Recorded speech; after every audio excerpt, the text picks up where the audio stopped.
இத இத தண்ணியில் கலந்து கொடுத்தா உயிர் வந்துடும்.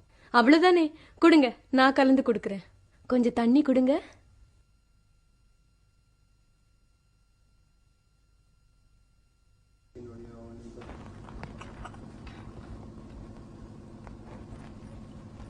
ஆனா அம்மா, இத அவரை குடிக்க வைக்கிறதுக்கு முன்னாடி நீங்க குடிக்க வேண்டியிருக்கும். அவ்வளவுதானே, நான் குடிக்கிறேன். ஆனா கொஞ்சம் பிரச்சனை இருக்கு. இத முதல்ல நீங்க சாப்பிட்டா உங்க உயிர் போயிடும். அப்பதான் அவர் உயிர் வரும்.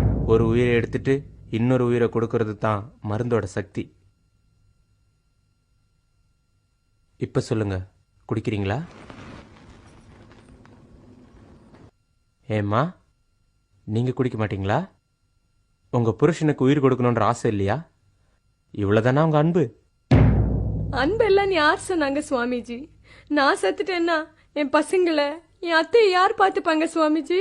உங்க புருஷன் பழைக்கிறாருல, அவர் பார்த்துப்பார். அவர் அம்மாவை, குழந்தைங்கள, எல்லாரையுமே. அவர் பொழைச்சிட்டார்னா அவங்க அம்மா பார்த்துப்பாங்க. என் குழந்தைங்களை யார் பார்த்துப்பாங்க? நான் செத்தப்புறம் அவர் இன்னொரு கல்யாணம் பண்ணிப்பாரு. அப்போ வர்றவ என்னோட குழந்தைங்களை நல்லா பார்த்துப்பாளா? முடியாது சுவாமிஜி, முடியாது, என்னால முடியாது. சிவா, இதுதான் சத்தியம். சுவாமிஜி, இது எங்க மாமியாருக்கே கொடுத்துருங்க. அவங்க இருந்து என்ன பண்ண போறாங்க? அவங்க குடிச்சு அவங்க பையனுக்கே உயிர் தரட்டும். உங்களால முடியாது தானே? சரி அம்மா, இந்தாங்க. உலகத்துல எந்த தாயா இருந்தாலும் தான் உயிரை கொடுத்தாவது மகன் உயிரை காப்பாற்றுவாங்க. இதை குடிங்க. உங்க உயிர் போகட்டும், உங்க மகனுக்கு உயிர் வரட்டும். சுவாமிகளே, என் பேர பசங்களுக்கு என் மேல ரொம்ப பிரியம். நான் செத்து போனா யார் அவங்கள பாத்துக்கிறது? ஏமா தாயே, நீயே சாப்பிடு. என் கஷ்டத்தை புரிஞ்சுக்கோங்க அத்தை. என்னாலும் சாக முடியாது. கடைசியா சிவநாதனை காப்பாத்த யாருமே முன் வரல. மருந்தோட சக்தி போயிருச்சு. சிவநாதனும் போயிட்டார். ஐயோ,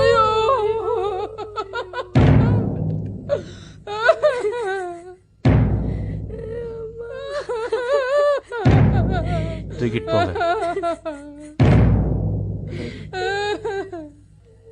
கீழே வைங்க, கட்டில கீழே வைங்க. ஏம்மா, என்னாச்சு? என் புருஷன் நரவுல இருக்கிறது அந்த கட்டில் ஒண்ணுதான். அம்மா, பையனே போனதுக்கு அப்புறம் கட்டிலுக்காக வருத்தப்படுறீங்க. கட்டிலோட எடுங்கப்பா. விட்டு போயிட்டானே, நான் என்ன பண்ணுவேன்?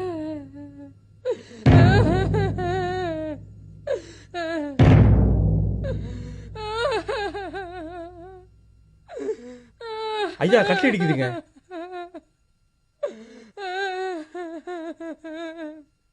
வாசக்கால இடிச்சிடுங்க, சுலபமா எடுத்துட்டு போலாம். ஐயோ, வேண்டாம் வேண்டாம், வாசல் உடைக்காதீங்க. அவரும் இல்ல, இதை யார் சரி பாப்பா? அம்மா, உடம்ப தனியா தூக்க முடியாது. கட்டிலோட தான் தூக்கணும். உடம்பு விரைச்சி போச்சு. கட்டில இருந்து உடம்ப தனியா தூக்குனா உடம்புல கை கால் இதெல்லாம் உடைஞ்சிரும். புருஷனுடைய கையை காலை உடைச்சிட்டு அப்புறம் எடுத்துட்டு போலாமா? என்ன வேணா பண்ணுங்க, ஆனா கதவை மட்டும் உடைக்காதீங்க. அந்த கட்டில எடுத்துட்டு போகாதீங்கப்பா. ஓஹோ, என்ன ஆனாலும் பரவாயில்லையா? ஏமா, என் உயிரை விட கட்டில் பெருசா? ஏண்டே, என்னை விட உனக்கு இந்த கதவு வீடு எல்லாம் பெருசாயிடுச்சு இல்ல? சுவாமிஜி, நீங்க சொன்னது உண்மைதான். எல்லாரும் தங்க சுயநலத்திற்காக தான் அன்பு காட்டுறாங்க. உண்மை என்னன்னு இப்ப புரிஞ்சிருச்சு.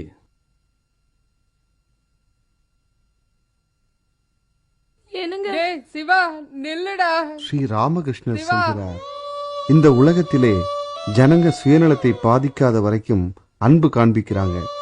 யார் சாதகனா இருக்கானோ அவன் இப்படி விசாரம் பண்ணணும். கடவுள் மட்டும் என் சொந்தம், வேற யாரும் இந்த உலகத்துல என் சொந்தம் இல்லை என்பதை புரிஞ்சுக்கணும்.